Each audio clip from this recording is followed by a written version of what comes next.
ang kabanay sa mag-live-in partner human madamay sa giingong iligal nga drug racing sa Katalunan Pequeño, Davao City. Sa pakighinabi sa DXDCRMN Davao kang Nailin Kawaling igagaw ni Angelo, gibutyag niini nga hustisya ang ilang nagunang panawagan alang sa duha ka biktima.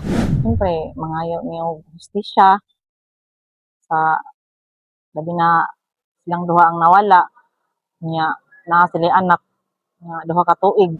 Gani mi doble matud pa ang kasubo ni Kawaling gumikan aduna sab 2 anyos nga naulilang anak ang maong magtiayon. Nanarbaho lang yung taon na sila diri Ilahang anak na sa ilahang mama.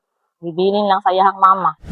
Subay ni ini dili sab magpanuko nga magduso og kaso ang mga kabanay. Ingon man, angay matud pa nga manubag sa balaod ang mga nalambigit. Lakip ang giila nga si Shanlar John Valindez, 19 anyos nga anaa karon sa Southern Philippines Medical Center kan SPMC. Human kini sa maransab sa insidente. Gani atol sa exclusive interview sa DXDCRMN Davao kang Police Major Jemuel Mamolang, gibutyag ni ini nga nailahan na sab ang laing individual nga giingong nalambigit sa maong drug race. Report nato ma'am is na V4 katong isa ka motorcycle nga wala na dakpan. Na-locate nato ni siya ma'am sa Tamayong. Actually gikan po di siya SPMC atong adlaw. Nadala po ni siya SPMC pero na-discharge man siya gud dayon. Mo ni siyang wala na ni siya na kuan niya.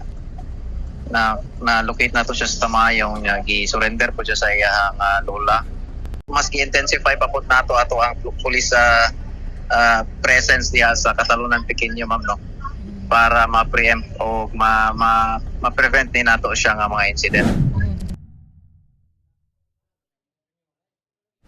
Kasama mo sa balita og serbisyo publiko, Radzuman Karin Beltran, Tatak RMN.